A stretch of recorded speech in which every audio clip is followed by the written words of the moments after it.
I'm going to talk in German, so in case you have to use your headphones.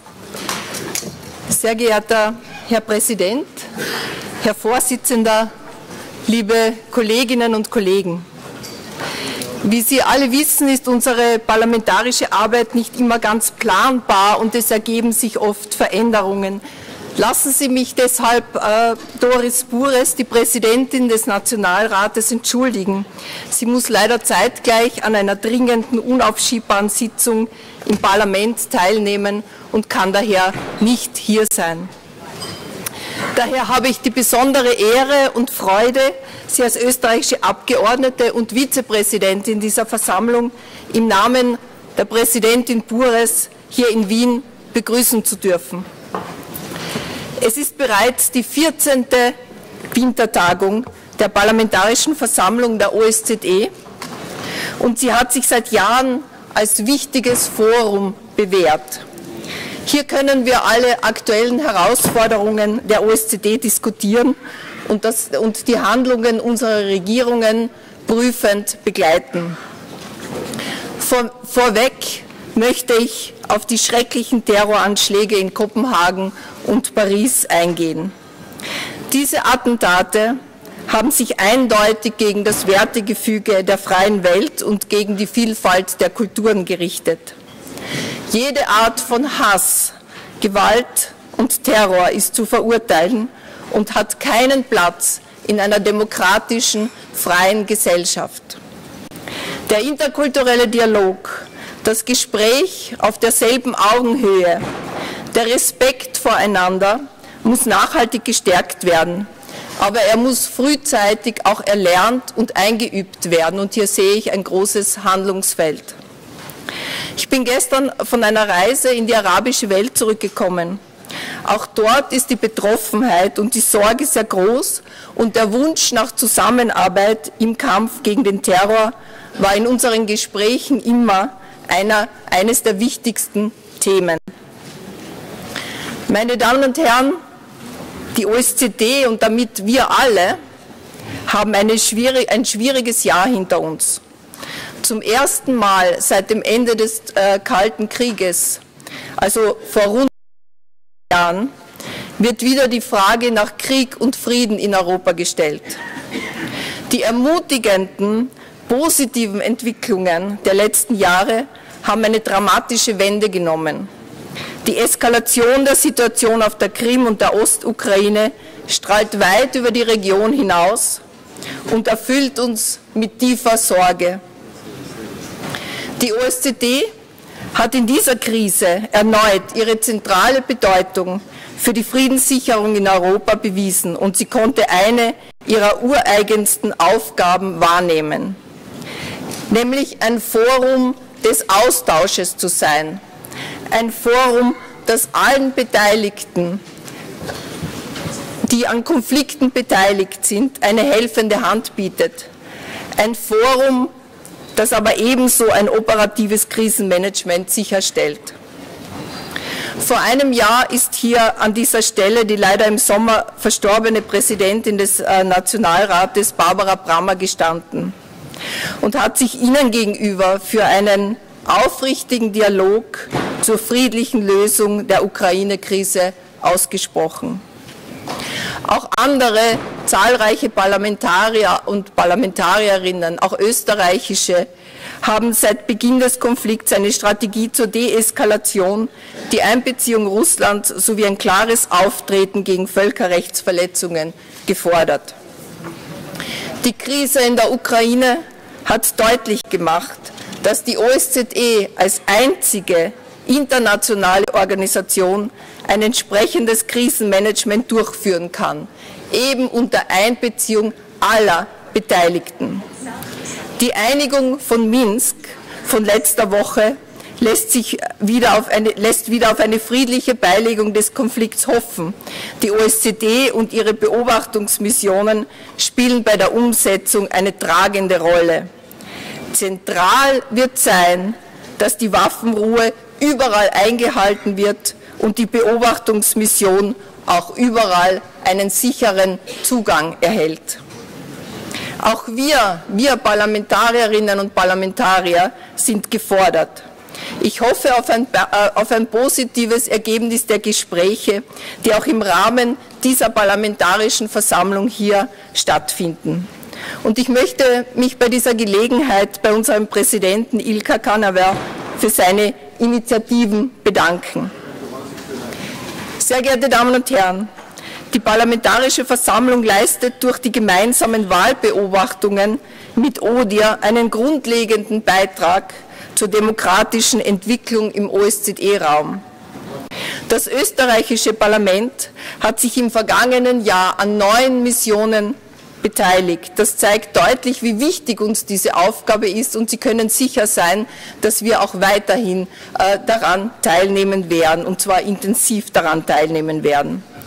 Das ist wichtig, denn wir alle als gewählte Vertreter und Vertreterinnen unserer Bevölkerungen können persönliche und institutionelle Erfahrungen einbringen.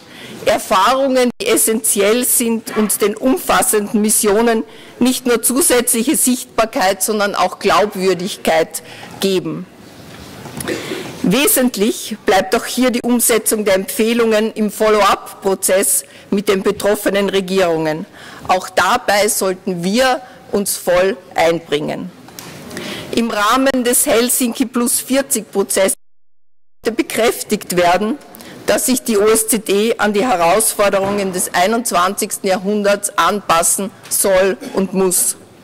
Angesichts der laufenden Krise kann die Weiterentwicklung der OSZE zu einer umfassenden Sicherheitsgemeinschaft gemäß der Vision von Astana nur durch Wiederherstellung von Vertrauen, Dialog und Realisierung unserer Prinzipien und Verpflichtungen erfolgen.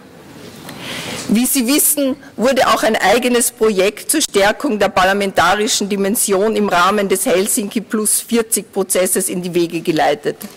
Hier müssen wir Abgeordnete unseren Beitrag leisten zur Stärkung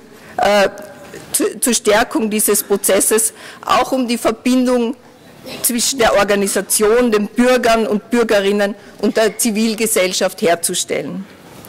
Denn, meine Damen und Herren, ein umfassendes Sicherheitskonzept kann nur gelingen, wenn es von der Bevölkerung mitgetragen wird. Dieses Konzept muss den breiten Sicherheitsbegriff der Organisation reflektieren. Ein Sicherheitsbegriff, der den Menschen mit all seinen Rechten in den Mittelpunkt stellt. Geschätzte Kollegen und Kolleginnen, meine Damen und Herren, ich begrüße es sehr, dass die OSZE in ihrer Arbeit die Kompetenz der Frauen einbezieht, besonders auch bei der Prävention und der Bewältigung von Konflikten. Friede, Sicherheit und Fortschritt sind auf Dauer nicht ohne die breite Einbeziehung der Frauen möglich. Darin sind wir uns, glaube ich, alle einig. Wir brauchen die Kompetenz der Frauen, wir brauchen ihre Sichtweisen, wir brauchen ihre Strategie und ihre Lösungsvorschläge. Die OSZE ist daher prädestiniert, die Ziele und Prinzipien der Resolution, der UNO-Resolution 1325 zu verfolgen. Die Weichen dazu sind gestellt. Jetzt geht es um eine Umsetzung, um glaubwürdige Schritte zu dieser Umsetzung. Abschließend möchte ich der Schweiz zum erfolgreichen Vorsitz 2014 und dem Ministerrat in Basel gratulieren. Serbien wünsche ich viel Erfolg für seinen Vorsitz und bei der Umsetzung des geplanten Programms. Wir unterstützen die von Serbien gewählten Prioritäten, besonders die Stärkung von Toleranz und Vertrauen, den Kampf gegen Menschenhandel, illegale Migration und Korruption sowie die Kontrolle von Waffenhandel. Wir tun dies umso ernsthafter, als wir uns damit bereits auf den österreichischen Vorsitz im Jahr 2017 vorbereiten können. Gerade auch als Gastland sind wir uns unserer Verantwortung bewusst und hoffen bereits im Vorfeld auf gute und konstruktive Zusammenarbeit. Sehr geehrte Damen und Herren, ich wünsche eine erfolgreiche Wintertagung hier in Wien und hoffe, Sie alle heute am Abend beim Empfang in der Säulenhalle des Parlaments begrüßen zu können. Doris Bures, unsere Nationalratspräsidentin, wird sich freuen, Sie dort in Empfang nehmen zu können. Vielen Dank.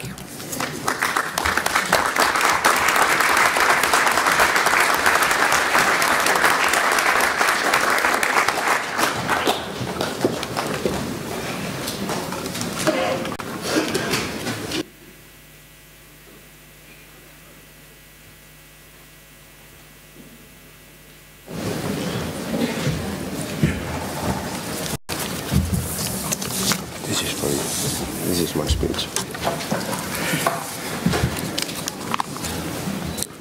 Chairman in office, fellow parliamentarians, ambassadors, distinguished guests. It is an honor and privilege to welcome you to our winter meeting here in Vienna. This meeting has become a valued tradition in our assembly and of the OSCE as a whole. I would, first of all, like to thank the Austrian Parliament and the OSCE for hosting us, and once again offer condolences on behalf of the PA to the Austrian people over the loss of our esteemed colleague and friend Barbara Brammer. For the 14th year in a row, we are gathered here at Hofburg, home of the OSCE, to represent the collective voice of 1 billion people across the OSCE area who have elected us and on whose behalf we have to work. Last month, Minister Dačić outlined Serbia's chairmanship agenda with timely and relevant priorities in all three dimensions of the OSCE work. We welcome the assurance that Serbia is ready to act as an honest broker in building peace and stability in Ukraine, taking full advantage of the tools that the OSCE offers, including the work of the Special Monitoring Mission.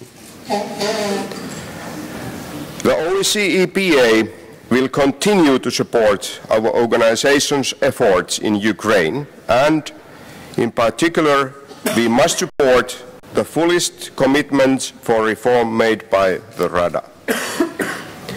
The monitoring mission has played a key role in the implementation of Minsk documents and has been instrumental in shaping an international response to the crisis that is both fact-based and timely.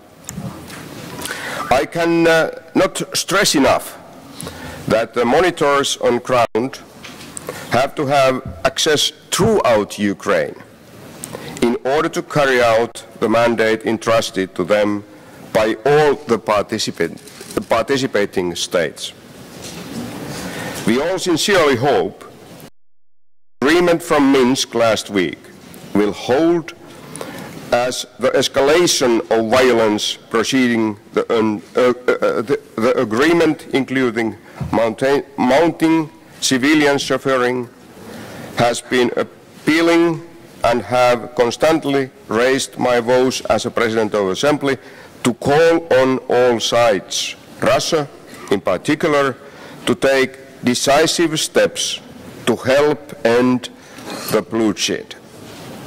The loss of civilian lives is unacceptable, and the humanitarian situation needs to be addressed.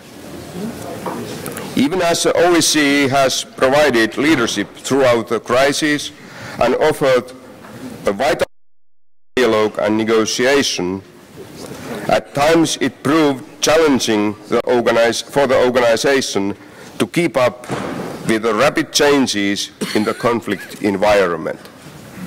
Nevertheless, the agreement reached in Minsk hangs in the balance. It is shocking to hear the claims by rebels and support for those claims that there are exceptions for the ceasefire and areas where it doesn't apply.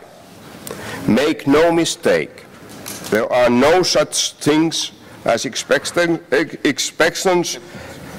here, and such a precedent could have disastrous consequences for the entire Minsk process. Let's not take any detours on the road to much-needed peace in Ukraine today. After the events in Debaltseve and now the aftermath, I once again ask if an international peacekeeping operation mission should be considered, and I'm not saying this to undermine the work done by the Special Monitoring Mission, quite the opposite. In fact, an international peacekeeping mission could perhaps complement the OSCE's work in making the peace process viable. While the Ukraine crisis may rightly consume the lion's share in our attention, we must remember that it is not the only challenge that we are facing. With recent tragedies such as the terror shooting in Paris or Copenhagen offering terrible reminders of the ongoing threats security posed by violent extremists, we must commit to redoubling our efforts to improve our counter-terrorism strategies, for example, by bettering intelligence sharing, making border control more effective, and combating extremists in the internet.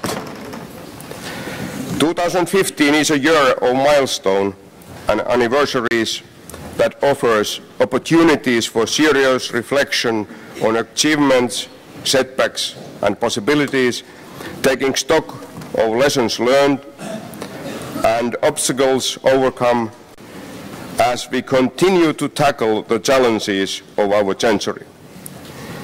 When it comes to the OSCE, 2015 marks 40 years anniversary of the signing of the OSCE founding document, which I'm proud to say will commemorate this summer in Helsinki by holding a final colloquium of the OSCE PA Helsinki Plus 40 project in conjunction with the Assembly's 24th annual session at historical Finlandia Hall. With our next annual session being held under the theme Recalling the Spirit of Helsinki and taking place at the venue where the historic document was signed 4 decades ago, I hope that we can rekindle the spirit of cooperation that has guided our work since 1975 and provided the basis for real progress in the 3 dimensions of security and cooperation as outlined in Helsinki Final Act. And now, ladies and gentlemen, dear friends, I would ask to give the floor to the Chairman in Office, Minister Dacis. Thank you.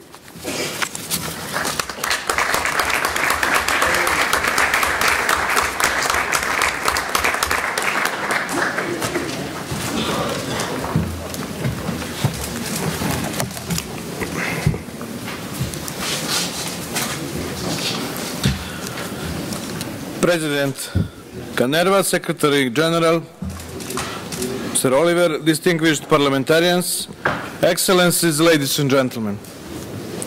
It is my distinct pleasure to address the OSCE Parliamentary Assembly for the first time in my capacity of the OSCE Chairperson in office.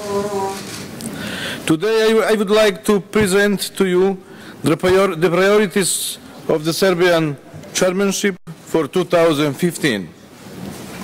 I also wish to take this opportunity to thank Switzerland for the excellent work during its chairmanship and our fruitful cooperation.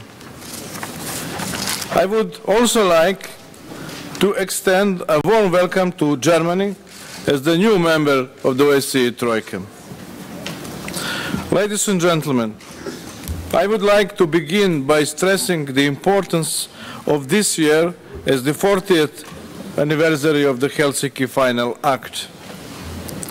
Although much has changed since 1975, the norms, principles, and commitments of this document and our collective responsibility to act in accordance with them are more relevant than ever.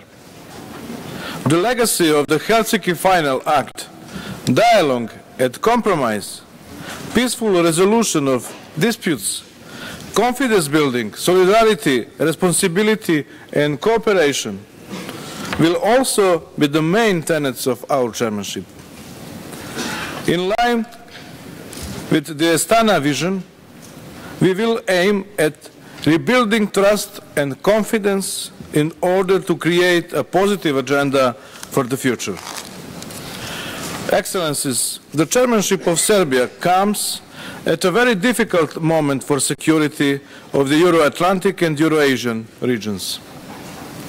The crisis in and around Ukraine is the most tragic proof of that. Once again, I encourage all sides to fully adhere to the package of measures for the implementation of the Minsk agreements signed on 12 February, thus seizing the opportunity to de-escalate the conflict and put an end to civilian casualties. I strongly urge all sides to refrain from any action that might endanger the ceasefire in eastern Ukraine, which came into effect on the 15th February 2015. Another opportunity for a peaceful resolution on the conflict should not be missed. For the effective support of the OSCE, it is crucial that all sides closely cooperate with the SMM, respect and ensure their safety, security, unhindered access and freedom of movement of the SMM monitors on the ground. My special representative to the Trilateral Contact Group, Ambassador Tagliavini, continues to make every effort towards the restoration of peace and stability in Ukraine. The main priority of our chairmanship will be to support all efforts leading towards a peace process.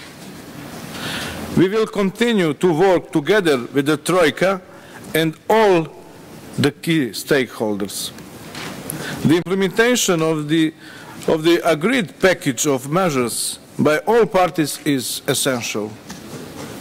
The Special Monitoring Mission has the ability to assist in carrying out the provisions of these two instruments in full, and it has proven to be an invaluable and unique asset. The Trilateral Contact Group will contribute significantly to the implementation of the package of measures related to the Minsk agreements and furthering the peace process. I strongly support the efforts of the Chief Monitor, Ambassador Apakan, and my Special Representative, Ambassador Tagliavini. I can assure you that Serbia is acting and will continue to act as an honest broker in this process. Creating conditions for dialogue and compromise must be a joint responsibility of all participating states, as well as all OSCE institutions and structures.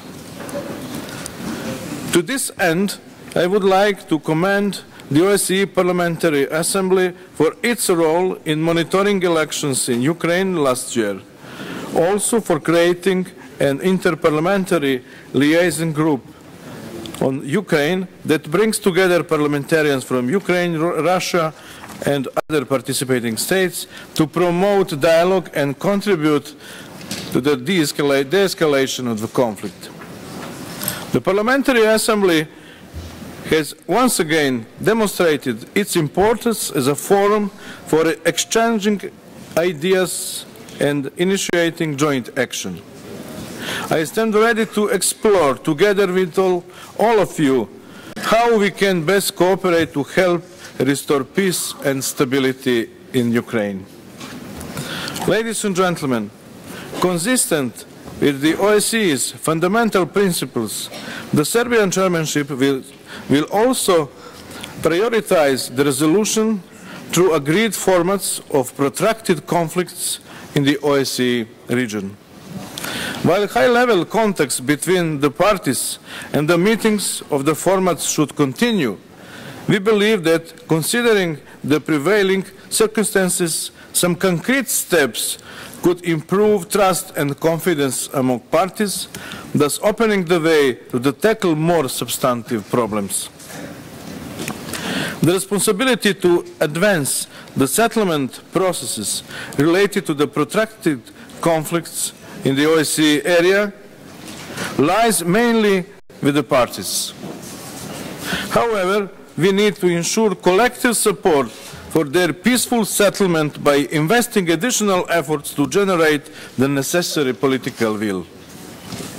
Ladies and gentlemen, as Serbia was presenting its candidacy, we considered that having a country from the Western Balkans as the OSCE chairmanship would bring added value to the work of our organization. In particular, this would offer the chance to transfer lessons learned from our own experiences to the wider OSCE region, including recognition of the important role of the OSCE has played in supporting post-conflict transition processes and reforms throughout the Western Balkans. Ladies and gentlemen, recent tragic events have highlighted once again that the international community must remain vigilant in the face of existing and emerging terrorist threats. After the tragedy in Paris last month, another terrorist attack took place only a few days ago, this time in Copenhagen. I condemn this vicious act and offer my condolences to the families of the victims. We need to be unequivocal in our condemnation of all forms of terrorism, while at the same time ensuring that our societies remain united against attempts to create divisions on the basis of religion, culture, ethnicity, nationality, or race. Serbia will devote particular attention to the phenomenon of foreign terrorist fighters, as well as violent extremism and radicalization that lead to terrorism, especially radicalization of youth. The chairmanship will organize an expert-level OSCE-wide counter-terrorism conference on the topic of foreign terrorist fighters in Vienna in July. Our activities in the first dimension will not only focus on the counter-terrorism, but also on cybersecurity, addressing the links between organized crime, trafficking in human beings, and irregular migration, which will be the main topic of the annual police experts meeting in May in Belgrade, and security sector governance and reform, on which the chairmanship plans to organize an event in April in Belgrade.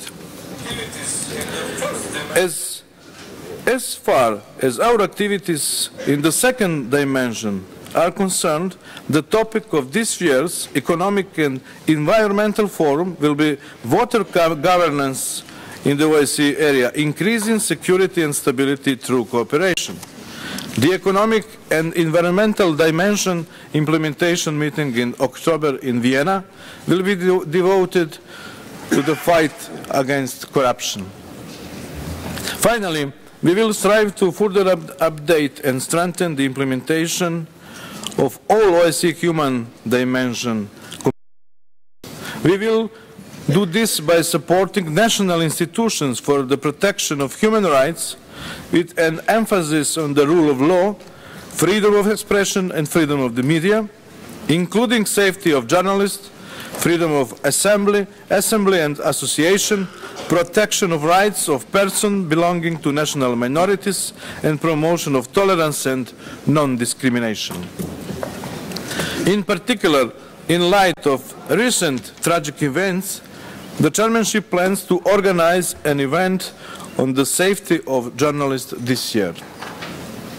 Many of these topics will require not only a cross-dimensional approach, but also the inclusion of the perspectives of youth, women and civil society, especially at the grassroots level.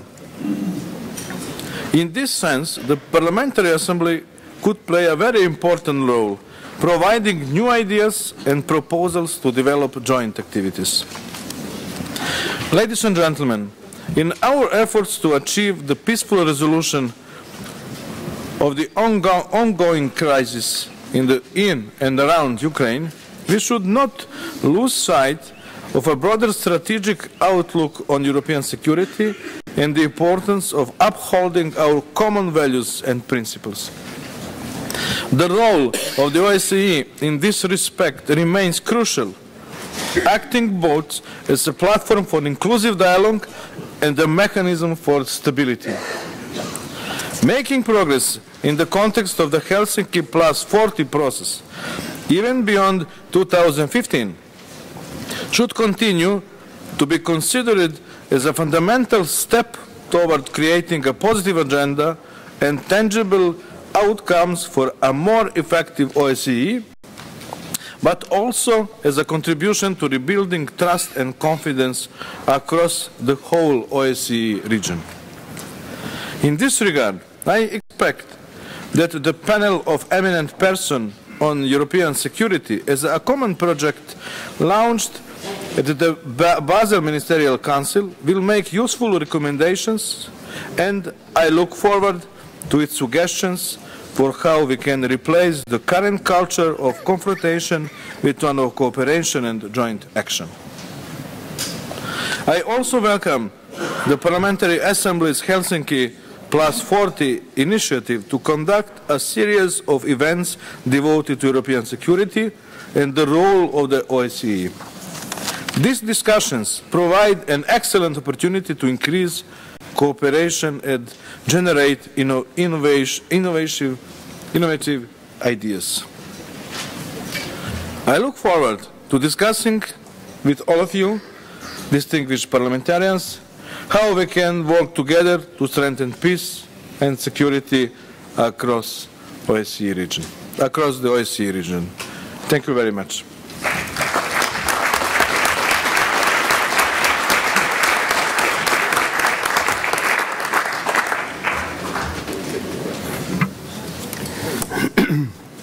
Thank you, Mr. Minister. Thank you very much indeed about your comprehensive analysis about the situation here in our region, as we have used to say, from Vancouver to Vladivostok. Thank you, really. And then we go further by the questions and answers, and I'll take at least 2 questions at the same time and ask Mr. Rasic to reply badges 02. And we will start with Chris Smith from the USA, please. Thank you very much, Mr. President. On behalf of my colleagues in the United States Congress, I'd like to offer our distinguished Chair in Office, Dacic, our sincere congratulations and look forward to supporting his leadership, especially in mitigating and hopefully ending the conflict in Ukraine and many other items that he just articulated, including planned actions on terrorism. Mr. Chair in Office, I'd like to ask you, at the in his intervention at the PC last September, UN Assistant Secretary General for Human Rights highlighted numerous abductions of people in the conflict zones for forced labor exploitation. We also know that the majority of the nearly 1 million internally displaced persons are women and children, and of course that makes them highly susceptible to sex trafficking, and that criminal gangs may be taking advantage of loose border controls and a distracted law enforcement in the region.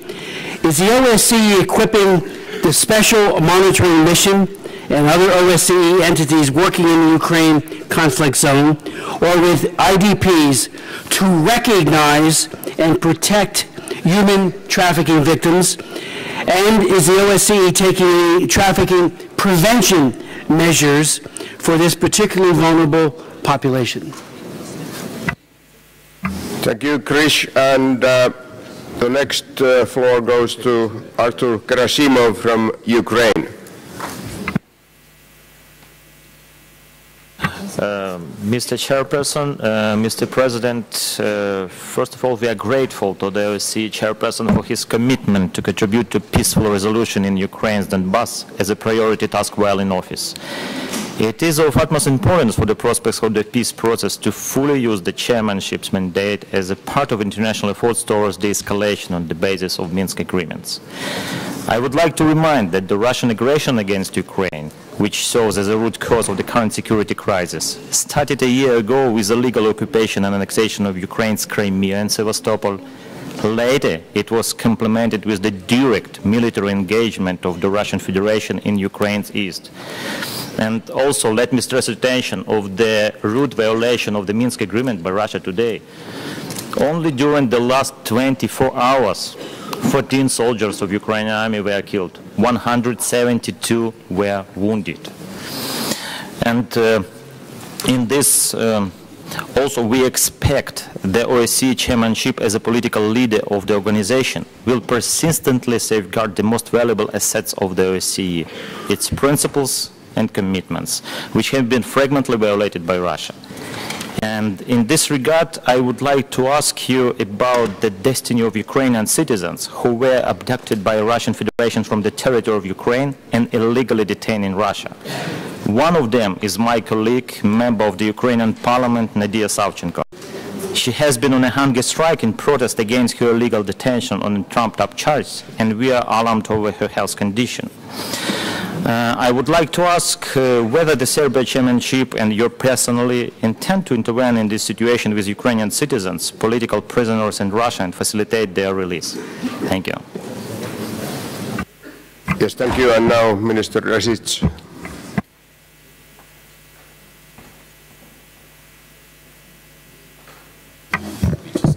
Ja ću vam odgovarati na srpskom jeziku da ne bi napravio neku grešku. Zahvaljujem se na ovom pitanju. Mi smo malo pre razgovarali i ja ću sledeće nedelje posjetiti Sjedinjene Američke Države kao predsjedavajući i bit ću u Kongresu i u Helsinškom odboru sa gospodinom Smithom. I tema kojima je on posebno posvećen, pored svih ovih drugih principa OEBS-a, jesu dve teme na koje mi on skrenuo pažnju. Malo pre ja sam se saglasio sa obe te teme i mislim da one treba da imaju važno mesto. Jedno je pitanje antisemitizma, a drugo je upravo pitanje to je sprečavanje raznih ilegalnih radnji, trgovine ljudima, a obično su trase kojima ide trgovina ljudima slične sa trasama kojima ide i trgovina nekim drugim nelegalnim stvarima kao što je trgovina oružja ili trgovina narkotika i tako dalje. U ovim uslovima kada postoji nestabilnost, svakako da to pogoduje trgovini ljudima i veliki je broj žrtava trgovine ljudima. To nije samo seksualna eksploatacija, već kao što ste i rekli, radna eksploatacija i tako dalje. Tome svi zajedno moramo posvetiti mnogo pažnje, jer da se ne desi da je to od drugorazrednog značaja u ovakvim konfliktnim situacijama. To svakako nije specifični deo mandata naše misije u Ukrajini, jer se bavi nekim drugim pitanjima. Ali mi kao predsjedavajući smo inače planirali da ove teme budu na dnevnom redu naših aktivnosti u ovoj godini. Obe ove teme o kojima ste govorili. Kad je reč o ovom pitanju iz Ukrajine, ja ću vas podsjetiti da u Ukrajini postoji specijalna posmatračka misija da postoji također i posmatračka misija koja nadgleda 2 granična prelaza između Rusije i Ukrajine i da postoji moj specijalni predstavnik u trilateralnoj kontakt grupi koju čine Ukrajina, Rusija i OEBS, a to je ambasador Hajdi Taljevin. Ja sam rekao, a ponovit ću i ovdje, da ja podržavam i stojim iza aktivnosti svih naših predstavnika u Ukrajini. Veoma teško se tamo radi, veoma je važno da se svi sada pridržavaju dogovora koji su potpisani. Obavešteni smo da su jutros u normandijskom formatu ponovo potvrđena privrženost potpisanom dokumentu iz Minska, ali podsjetit ću vas šta u tom dokumentu piše kad je reč o OEBS-u. U tom dokumentu OEBS ima velike obaveze. Jedna je stvar da nadgleda i verifikuje primirje, povlačenje teškog naoružanja, da upituje razmjena zarobljenika, a u političkom smislu treba da na neki način posreduje kroz trilateralnu kontakt grupu kad je reč o stvaranju političkih uslova za održavanje lokalnih izbora na teritoriji istočne Ukrajine, političke razgovore koji se tiču eventualnih ustavnih reformi i političke razgovore koji se i nakon svega toga preuzimanje granice od strane Ukrajine, preuzimanje kontrole granice Ukrajine i Rusije od strane ukrajinskih snaga. Predviđeni rok za to je do kraja godine. Uloga se posebno ističe te trilateralne kontakt grupe u kojoj se nalazi moj specijalni predstavnik ambasador Taljevin. Jedan od principa koji je potpisan jeste i razmena zarobljenika po principu svi za sve. I mi na tome insistiramo. Naravno da treba ukazati na svaki primer gde se to odnosi i na druge teritorije i OEBS će reagovati, naši specijalni predstavnici će reagovati, a drago mi je da su tu su i predstavnici nezavisnih institucija ovde u OEBS-u,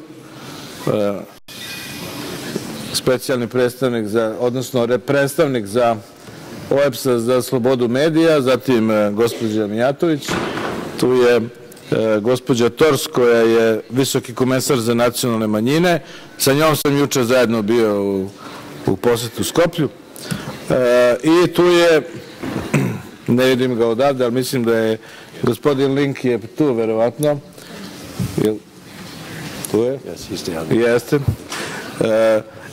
On će imati posebnu važnost kao ko se nalazi na čelu ODIR-a. Kad kažem posebnu važnost u Ukrajini zbog toga što ovaj deo stvari, to je stvaranje uslova, nadgledanje izbora i svega ostaloga će delom, tako i piše, biti uključen ODIR. Ja sam samo ovde u Ukrajini prepričao dokument koji je potpisan. I mi smo izdali više puta upozorenje da ono što je potpisano mora da se poštuje. Hvala.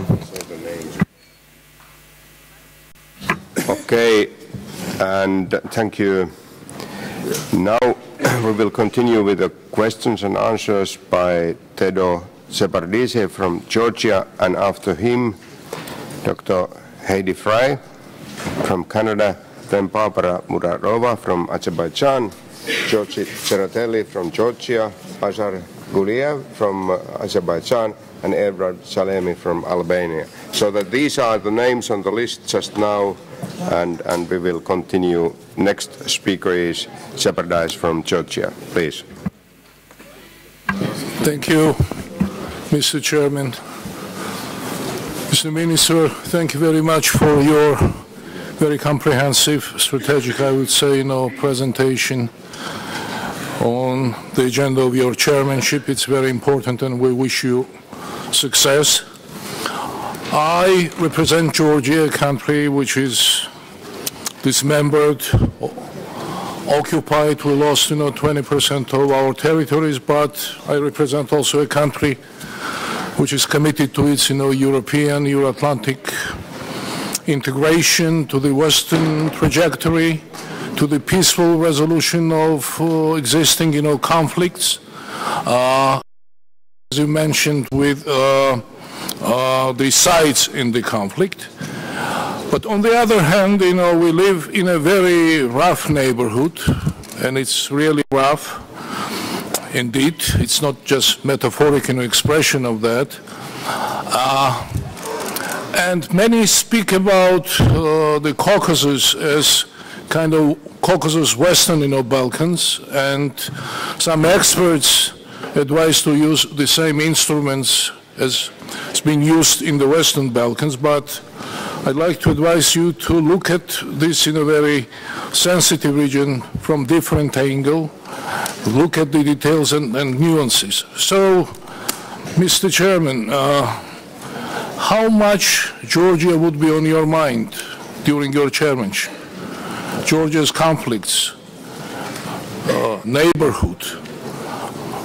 So that's my question. Thank you. Thank you very much. And then another question from Heidi Fry, please, from Canada. Thank you very much, President. My question is for Mr. Dacic. I know that there is a decision pending on a new special representative of the chairperson in office on gender issues. Can you tell me what the status is of that? Are we going to get an appointment very soon? That's the first one. And the second one is that, can you also let me know what is the status of the process to finalize an addendum to the 2004 Gender Action Plan in 2005? Because both of those things are pending. And Mr. Smith asked a very important question, which I was going to ask, but I won't repeat Mr. Smith's question. But I do think that the issue of gender in some of the conflicts that we see around, not only in the Ukraine, but the conflicts we discussed yesterday in the Mediterranean Forum, is that women and children who are displaced persons are at great risk for exploitation, for sexual, for rape, and I wondered if that was on your mind as well. So those are the three questions I wanted to ask you. Thank you. Thank you very much. And then our minister, please. Planirano je da posjetim sve zemlje gdje postoje neke vrste prisustva OEBS-a i ja mislim da je, ne znam sad tačno kad je određeno, da li je fokus je kraj maja, početak juna. Da. U maju ili u junu mesecu bi trebalo da posjetim sve zemlje u vašem regionu. Svestan sam svih problema koji tamo postoje. Ja sam i pomenuo u svom govoru malo pre da postoje ti takozvani, kako ih zovu, zamrznuti konflikti, ali da postoje i formati neki koji su davno uvedeni kad je reč o pokušajima da se tu neke stvari poprave. Međutim, ja ne bih voleo da i ti formati i ti ljudi koji su određeni i te grupe budu zamrznute. Odnosno da njihov rad i efekti budu zamrznuti. Voleo bih da nešto i ostvare od rezultata. Znači, nije cilj svih tih formata, ženevske grupe, minske grupe, ne znam ni ja, razgovora jednih, drugih, trećih, da se samo formalno sastajemo, nego da postoje i neki, ja sam to u govoru rekao, mali, sitni koraci koji mogu da dovode do obnove poverenja međusobnog u ovim zemljama. I ja mislim da je to veoma pozitivan i korektan pristup. Ja ću posjetiti naravno i Gruziju, i Azerbejdžan, i Jermeniju, posjetit ću, već sam dogovorio i otprilike 5 zemalja u jednom pokušaju, tako kažem, od Kazahstana, Turkmenistana, Uzbekistana, Kirgistana i Tadžikistana. I sve zemlje na Zapadnom Balkanu, Moldaviju takođe, da ne govorim sada, da ne spominjem, rekao da će to biti prioritet naše aktivnosti i mi smo svakodnevno bukvalno u kontaktu. Ja sam inače za danas zakazao ovde, kad sam već u Beču, sastanak sa šefovima ovih naših misija iz Ukrajine da vidimo kakve su naše obaveze za naredni period. Tako da budete ubeđeni da ćemo sigurno voditi računa o tome da neke korake napravimo u pozitivnom smeru. Kad je reč o ome što ste vi pitali vezano za rodnu ravnopravnost, bit će uskoro, tako mi kaže naš ambasador koji ovde vodi stalni savet, bit će uskoro imenovan taj specijalni predstavnik i bit će formirana radna grupa koja će se baviti ovim akcionim planom koji ste vi sada spomenuli, koji će se baviti izradom tog akcionog plana za ovu temu koju ste spomenuli. Ja svakako smatram da je to tema od izuzetnog značaja i da je veoma važno da ona se stalno nalaze na agendi OSCE-a. Ja istina dolazim iz jednog dela Evrope gde ta tema nije baš previše tradicionalno se smatra da rodna ravnopravnost na Balkanu nije baš previše izražena, ali ja moram da kažem da ima velikih promjena u tome i da čak sada u nekim zemljama ima i više procentualno žena predstavnica u vlasti u Srbiji, na primjer, nego u nekim drugim zemljama gde je to bilo drugačije ranije. Hvala.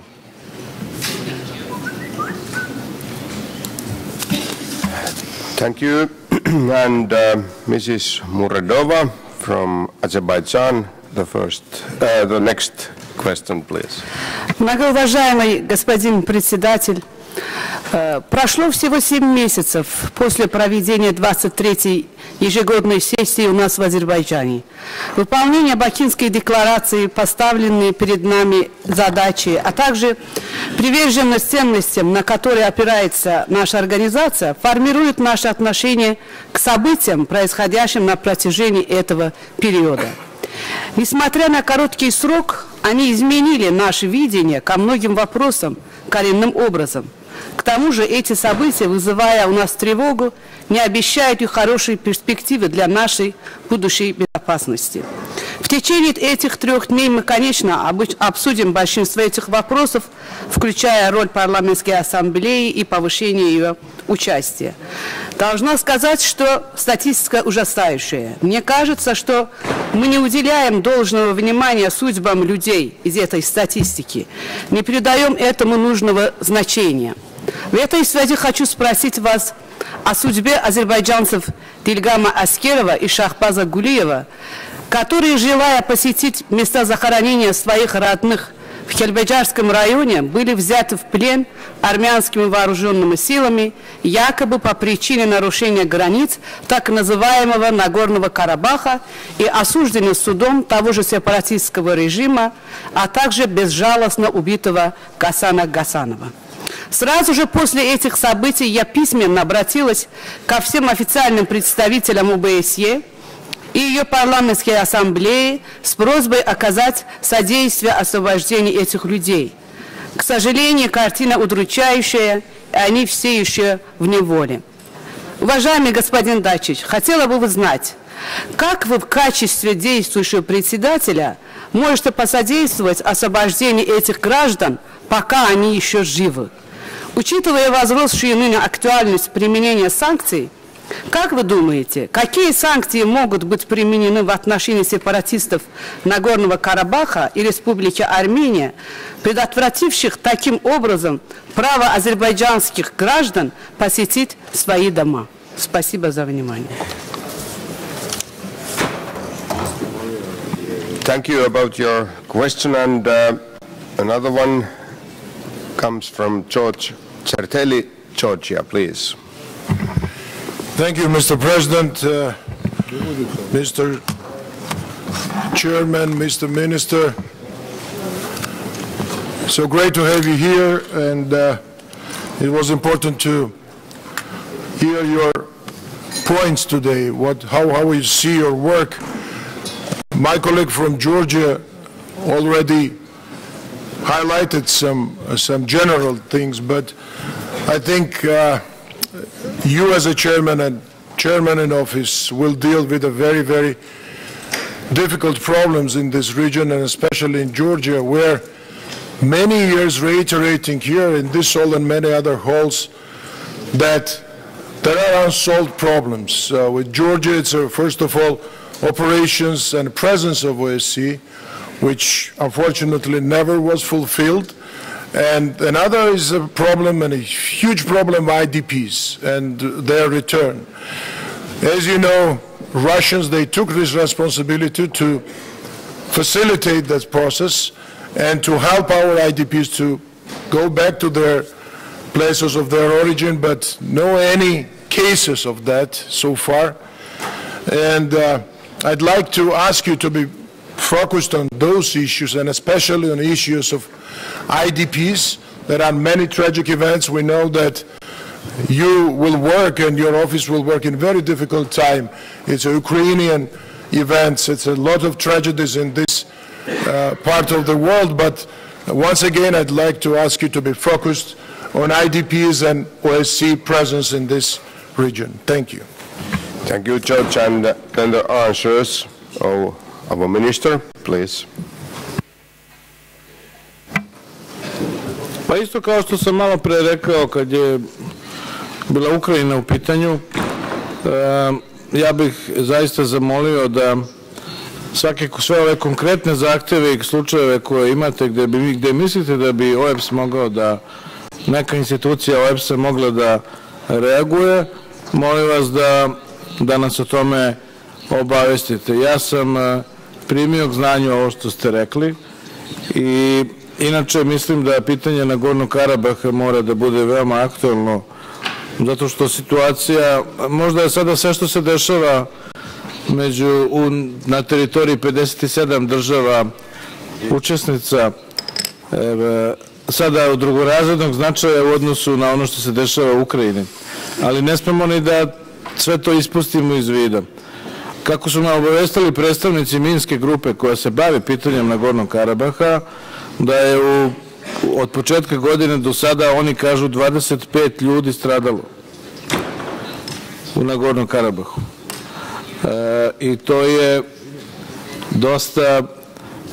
dosta uznemirenja unelo i kod nas, i ja sam insistirao od Minske grupe da aktivira svoje delatnosti i da oni će uskoro, kao što sam rekao, ne samo ću ja uskoro, pošto ću ja posetiti, nego će i predstavnici Minske grupe razgovarati sa predstavnicima Azerbejdžana i Armenije sa pokušajem da se ponovo organizuju sastanci na najvišim nivoima, ali i ono što mislim da je važno, da se tu ne razgovara samo o nekim opštim pitanjima oko kojih svi znamo da ne postoji saglasnost, nego da se proba da se naprave neki sitni koraci, možda na izgled sitni, ali koraci koji mogu da dovedu do što većeg stvaranja međusobnog poverenja da bi uopšte mogli da razgovaramo ozbiljno.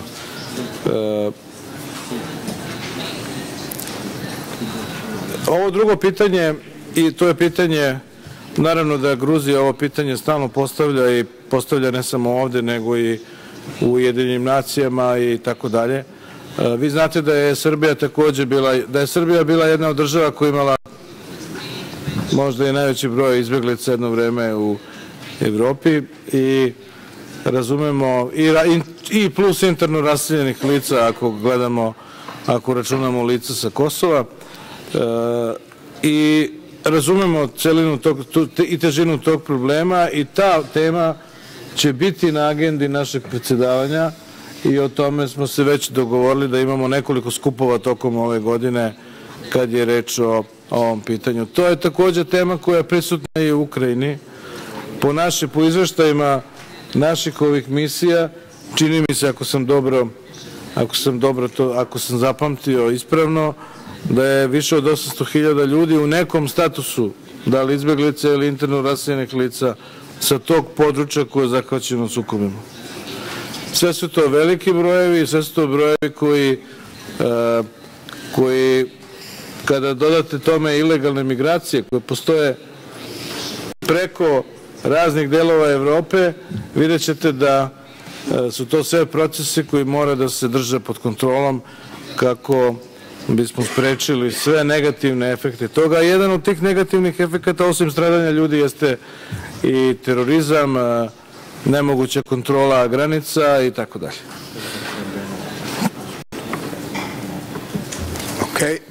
Okay, thank you, Mr. Minister, very much, and we will continue. The next floor goes to Azar Guriev from Azerbaijan. Thank you, Mr. President. Dear Mr. Chairman in office, I'd like to draw your attention at the one proposal that I want to make here with regard to the co-chairs of the Minsk Group of OSCE, which has been incapable of solving Armenia-Azerbaijan conflict for the last 2 decades. I fully agree with you that we should think about the additional efforts to generate the additional political will to resolve this problem. I think the failure of the co-chairs obliges us to look for more effective mechanism and the fresh ideas. I reckon that we should first of all reconsider the composition of co-chairs and expand this institution by involving other participating states. The most appropriate countries to be incorporated in the chairmanship could be Germany and Turkey, hence making the Minsk Group as a 5-member council of chairs.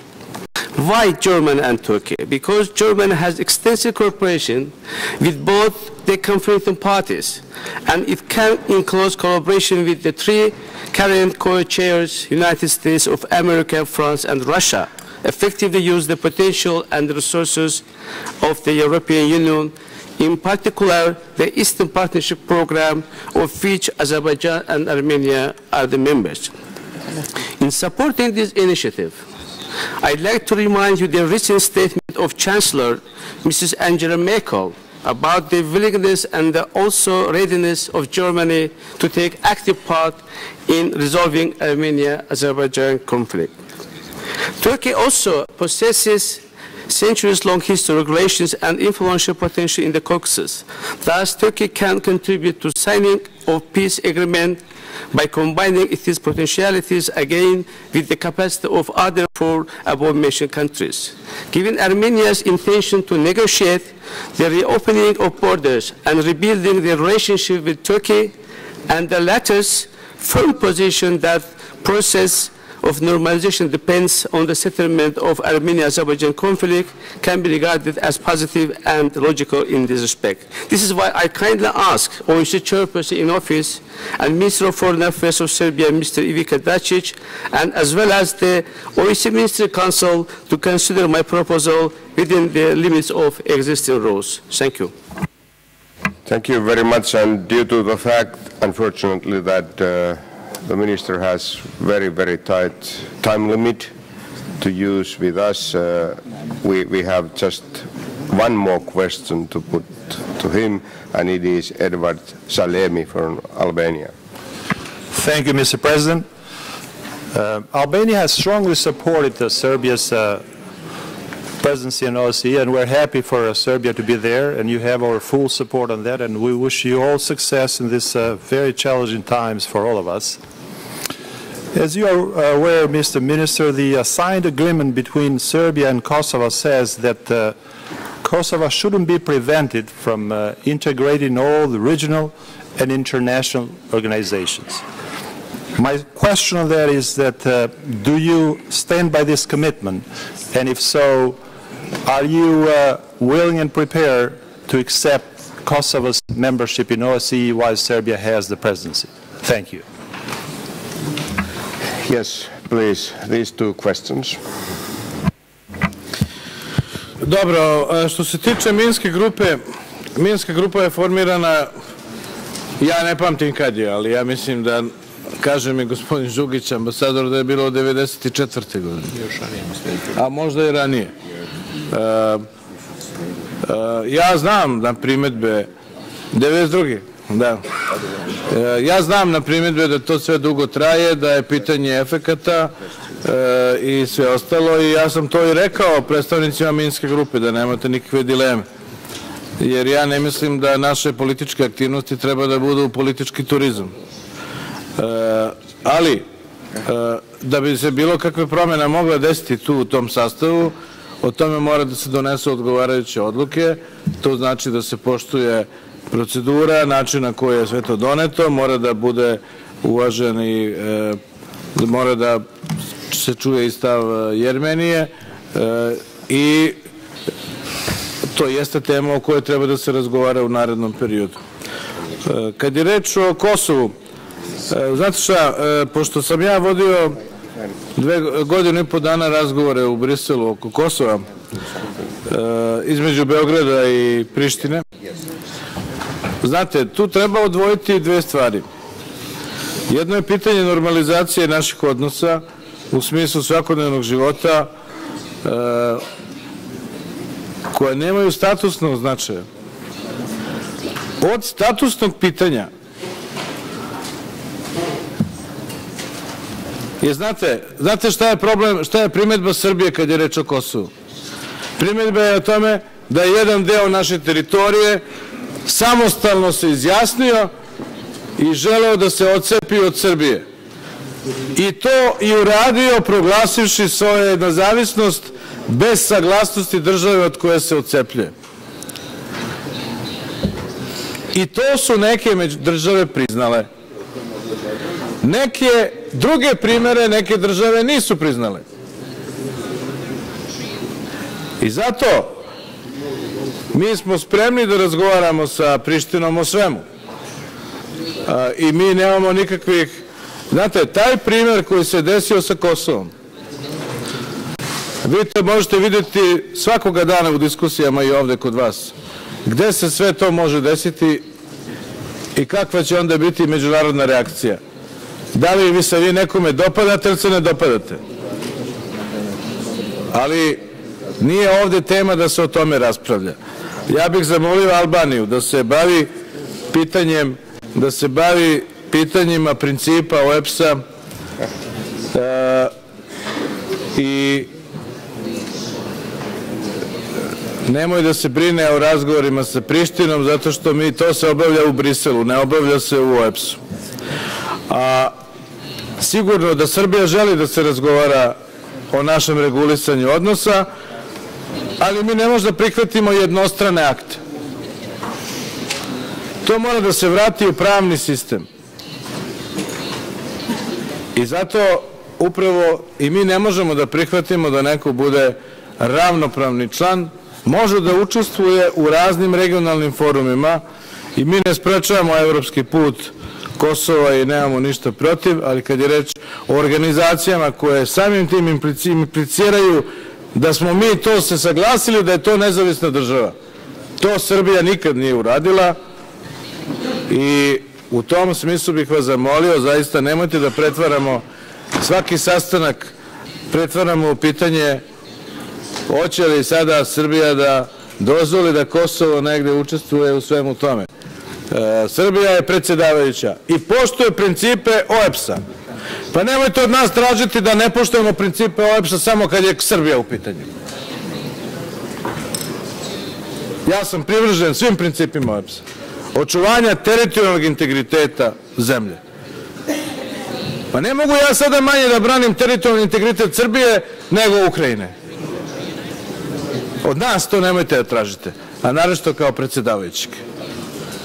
Prema tome, ja ću biti veran OEBS-u i molim vas da takva pitanja ostavite za mesta gde se o tome odlučuje. Ovde se o tome ne odlučuje. Hvala vam puno, želim vam uspešan rad i želim da OEBS se vrati svojim principima kada je osnovan, a to je da ima mehanizme.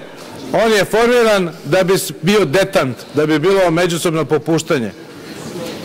I to će biti naša politika u ovoj godini. Radujem se što će iza nas biti predsjedavajuća Nemačka. Sa njima blisko sarađujemo, isto kao i sa Švajcarskom, a onda nakon toga Austrija. I radujem se i tome i nadam se da će ove godine biti, da će sledeće godine kad budete raspravljali o ovome biti manje problema nego što je to bilo ove godine. Hvala vam puno.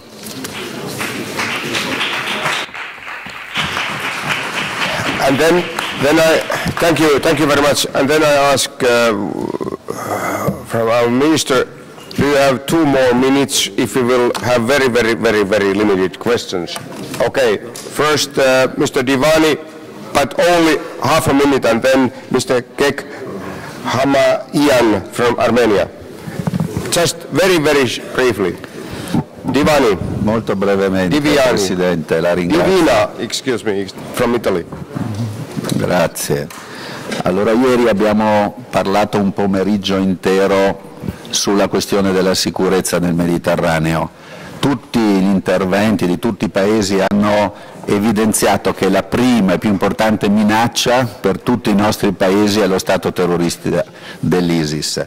Uno Stato che vuol destabilizzare più aree possibili. Domanda molto stretta a questo punto.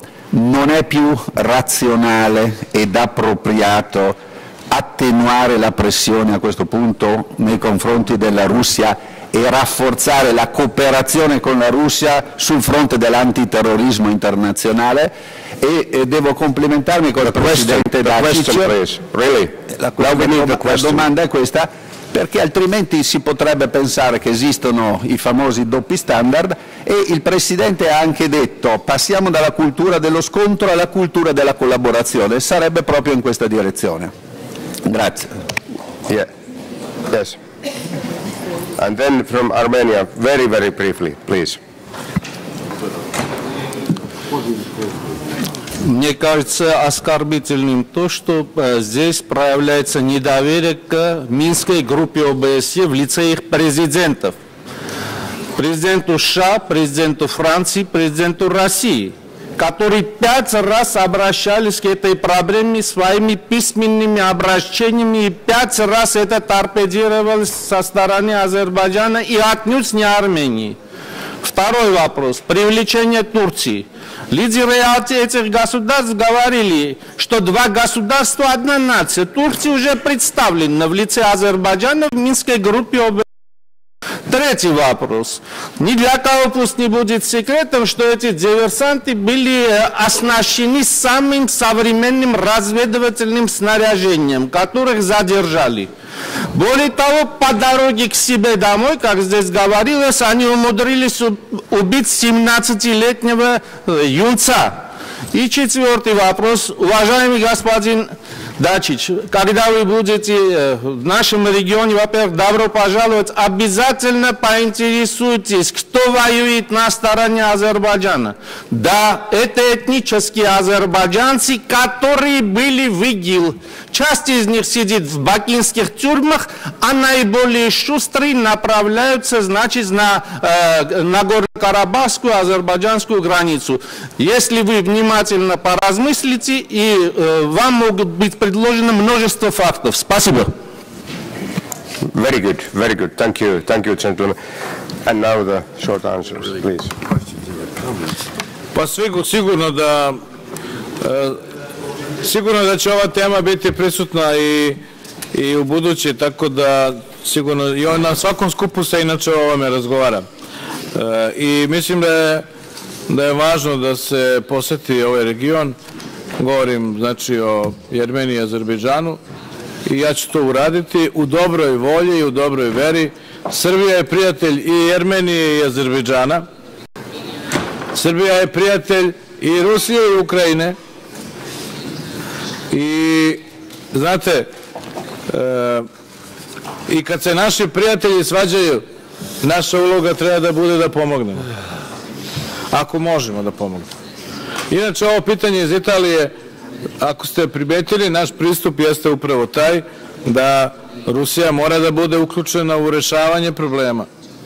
I svaka izolacija Rusije u smislu toga da ona nije, da ne učestvuje u svemu tome, ne može da nas dovede do krajnje pozitivnog rezultata. I to je, ja mislim, pristup ne samo ovoga što OEBS radi, nego i pristup normandijskog formata o kojem sam malo pregovorio. Ja veoma uvažavam, mi veoma uvažavamo ono što su uradili nemačka kancelarka, francuski predsjednik i druge, ruski predsjednik i ukrajinski predsjednik, i treba da radimo na implementaciji toga. Nadam se da ćemo imati rezultate. Ja bih odgovarao još na pitanja, nije sporno, nego što moramo da idemo da imamo sastanak oko Ukrajine sa posmatračima Ja vam se svima zahvaljujem ako je ovo kraj sa pitanjima. Predsjedniče, ja se zahvaljujem generalnom sekretaru i poštovani poslanici. Mi ćemo se sigurno viđati tokom godine i na drugim mestima i na drugim skupovima, a ove godine, kao što ste i sami rekli, 40 godina od Helsinkija i sigurno da ćemo i u samom Helsinkiju naći načina da zajedno i odvojeno obeležimo taj značajan događaj. Kada ono što je napisano, ako mogu samo da vam kažem još jednu rečenicu, u pripremama za ovu konferenciju, za 40 godina Helsinkija, pronašao sam Titovu pripremu za sastanak taj.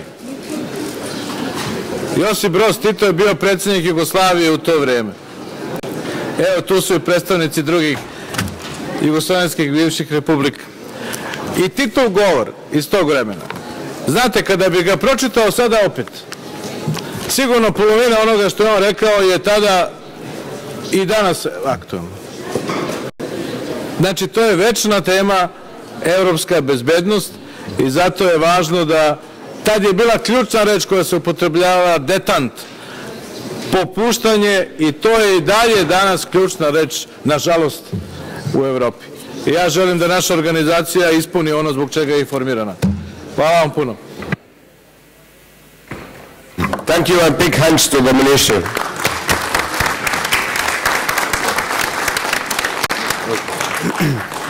And then, dear friends, closing of sitting by telling that joint session of three general committees will take place in this room tomorrow from 1:30 until 4:30 tomorrow afternoon. So I declare the joint session of the three general committees closed. Thank you.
Ah,